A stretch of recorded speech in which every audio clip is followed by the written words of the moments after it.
Bonjour Guillaume, vous participez au sein de la FRAM au groupe Sagesse Managériale, dont l'un des principes repose sur le principe humanité. Croyez-vous vraiment que le principe soit une évidence dans l'entreprise? Dans le milieu de l'entreprise, un principe qui règne et qui gouverne, c'est plutôt le principe économie. À la FRAM, en fait, on se propose, dans l'ordre des valeurs, de positionner le principe humanité avant le principe économie. Les réflexes, les modes de pensée, les réactions face à l'adversité du chef d'entreprise, tout concourt à le ramener dans sa zone de confort, c'est-à-dire vers le principe économie. C'est une réalité. On peut en effet penser que le principe économique gouverne les entreprises et fait largement consensus. Est-il possible de changer cette réalité et comment faire? Ou plutôt, et comment le faire? La changer, non. Il faut reconnaître, admettre les positions, les convictions, les postures et ne pas les copier. Il ne s'agit pas de brandir le principe humanité comme un drapeau au nom de l'éthique ou d'en faire une vertu cardinale. Ce ne seraient pas des bons modes d'action pour nous. Seule la démonstration par la preuve peut faire changer d'avis, c'est notre conviction. Guillaume, c'est en quelque sorte la démonstration par l'exemple plus que par l'exhortation ou le conseil. Mais en fait, comment alors faire cette démonstration? Alors, nous pensons que le principe humanité est porteur d'une performance et d'une croissance supérieure et plus qualitative. Il faut donc en administrer soi-même la preuve en adoptant des attitudes, des comportements correspondants. Voyez-le comme une espèce de pari, comme un pari plus célèbre, qui n'a que d'heureuses conséquences. Si vous adoptez la posture du principe humanité, et là nous parlons de management, vous allez amener vos valeurs et ce n'est pas surprenant que ce changement puisse déclencher de la motivation, de l'engagement vis-à-vis de vos salariés et tout ça va se voir sur le bas de la feuille Excel. La différence de gouvernance deviendra un avantage.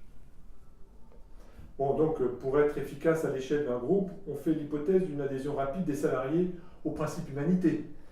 Mais vraiment, est-ce réaliste? Alors, c'est vrai que nous parlons de valeurs, de systèmes de vivre ensemble, et je vous accorde que si tous les individus se trouvaient naturellement dotés de cette capacité, ce serait beaucoup plus simple.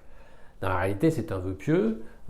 Il faut au contraire, dans le cadre de l'entreprise, comme celui de la famille ou de l'école, travailler avec des leviers puissants que nous donne la formation, l'expérimentation, l'exemplarité.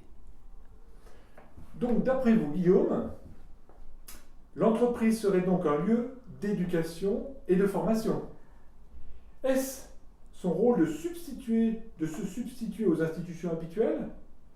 Vous avouerez qu'il y a là un vrai débat.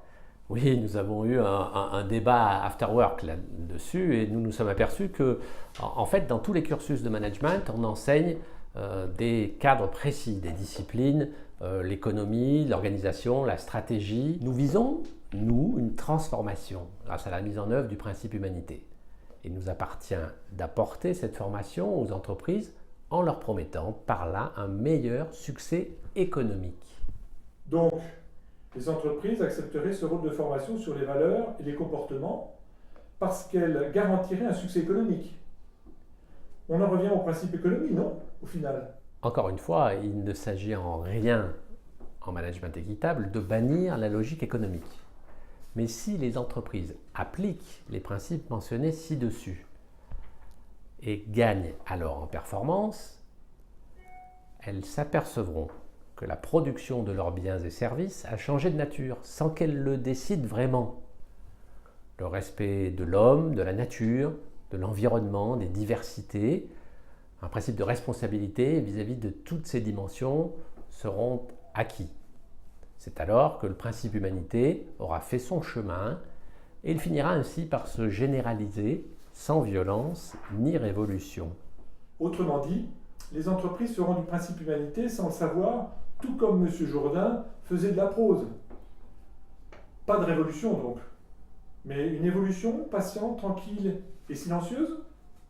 Oui, une évolution des entreprises par la formation et l'accompagnement quant à leur gouvernance. Mais il appartient aussi à chacun d'entre nous, managers et collaborateurs, convaincus de la valeur du principe humanité, de le mettre en œuvre dans notre quotidien. La convergence de ce double mouvement, organisationnel, si l'on peut dire, et individuel à la fois, fera se développer le principe humanité telle une main invisible, à l'identique de celle bien connue du marché. Et on travaille toujours mieux avec deux mains.